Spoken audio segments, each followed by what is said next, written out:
Hello, this is Julian with Coffee Reviews, and today we'll be reviewing the Oreti Wash Process Kenya from Morgon Coffee Roasters.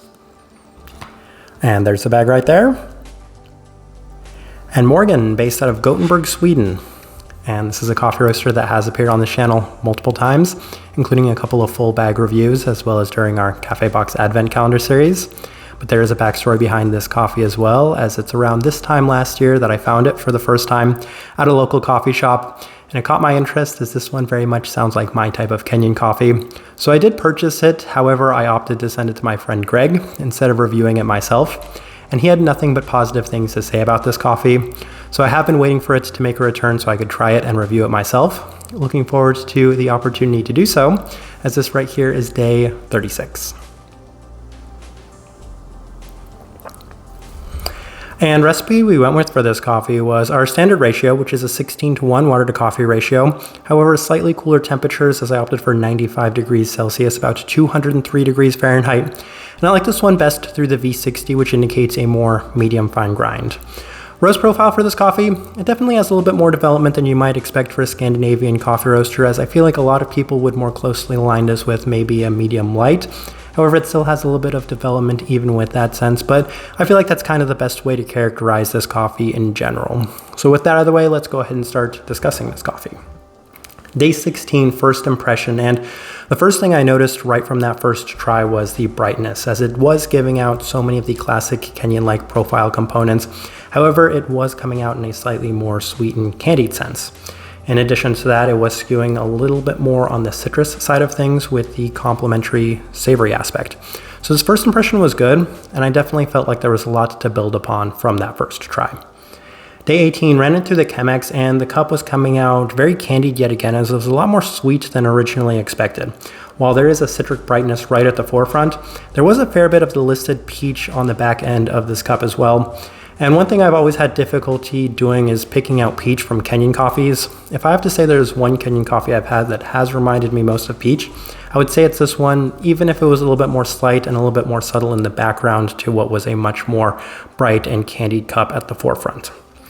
Day 20, the cup continues to remain wonderfully sweet as a lot of the candied aspects continue to remain on the forefront, but the cup is also limiting the savory aspects, which was a huge selling point to me on this coffee, especially in these earlier days. Peachiness still feels apt as there's the candied berry, the candied citrus dominating the cup, but it continues to remain this more tertiary factor, a little bit more subtle, a little bit more background in this cup. Day 22, ran it through the April brewer, and it didn't offer the same sweetness through this brew method. It did have a very similar profile though, as it was maintaining a lot of the citric side of things. At this time, a lot of the lemon was at the forefront of this cup. Still had this slightly subtle peach finish to the cup, but even then it wasn't quite as vibrant in terms of the candied sense. Day 24, back through the V60. I tried some higher temperatures just to see what would happen, and honestly I was having positive results with this coffee no matter what I did, as once it does cool down, it has this very crisp and sweet component to it, and that is the SL28. And I very much like the SL28 because once the SL28 is done right, then I feel like you get some wonderful candied and kind of clear, crisp components from that variety. Citric and a fair bit of the red berries continue to remain candied, as the cup has been pretty consistent regardless of any sort of adjustments. So another very good day to this coffee, really enjoying the way it's been up to this point. Day 27, back through the Chemex, and it's still great, but I did have a slight preference towards the V60, as this one does highlight a slight bit less of the candied profile to the cup. It continues to accentuate a lot of the bright berry characteristics and the citric components to it, but at the same time I was really enjoying the candied aspects I was getting from the V60 a slight bit more. Day 29, another day through the V60, and the cup is great from start to finish, although I was noticing this one tapering off ever so slightly, as some of the earlier days were a little bit better, as this one had a slight bit more of the, smokiness to the cup. And that's kind of what I was saying about the development of this one, is it's not an overly light coffee, something you might expect from a Swedish coffee roaster, but it is still candied sweet, as it's heavily accentuated yet again, and that's why I'm really enjoying the V60 for this cup. Slightly, subtly peachy in the finish with a generally nice bright cup. Day 32, final notes we have, and this is when I really noticed a lot of the tapering off from the previous day as well, as it definitely has a lot less of the vibrant candied berries and a little bit more of the citric component. That's the way this coffee was trending towards the later days, was A little less of the really strong kind of, what I would say, hard candy berry aspects to it, and a lot more of the lemon, like citric components to it, with a little bit more of the smokiness and a slight bit more of the savoriness. So I was losing out on the wonderful vibrancy and brightness from those earlier days, kind of replacing it with some aspects I didn't like quite as much, and that's why I opted to lower the temperatures on this day too, to kind of even those out in general. And I think it does a good job, because at the heart of it, the focus of this coffee is on that wonderful candied sweet component. All right, let's go ahead and put up the tasting wheel so you can see what we're getting. And we have quite a few level 4s, so let's go through those real quick. And we will actually start with the finish, because that's no surprise in any sense. As I always say, if a Kenyan coffee doesn't reach a level 4 in terms of the finish, there's something off. But this one definitely had a little bit more of that bright finish to the cup, which is why the acidity still remains at that level 4.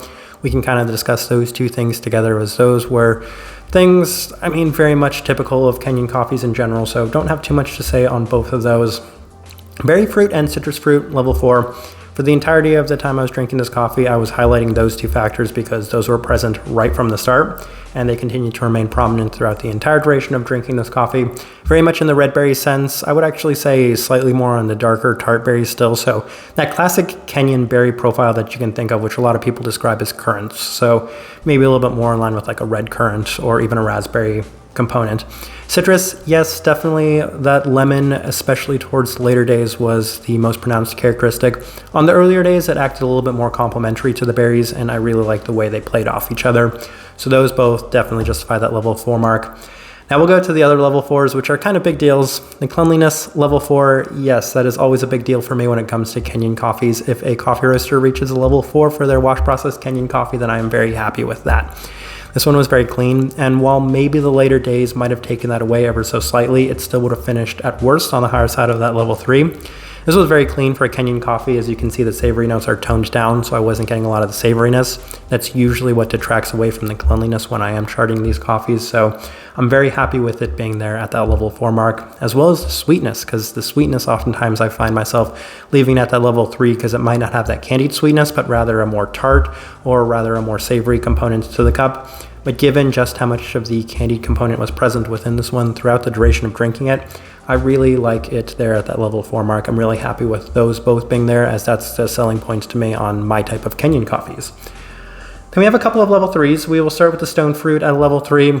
I feel like the priming effect might be in play here because I can feel it. I feel like it's a little bit more subtle than I'm giving it credit for. Even today, it's very subtle, it's very faint, so maybe the lower side of the level 3, but I feel like I am getting some of it from this cup, which maybe in terms of Kenyans is the most I've experienced from a Kenyan coffee.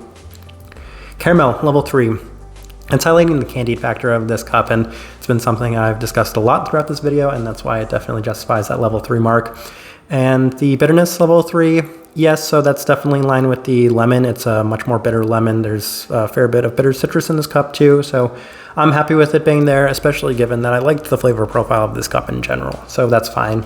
And the last thing, body, level 3, that's very much in line with the typical Kenyan juicy body, as there is a fair bit of body, a fair bit of texture to this cup.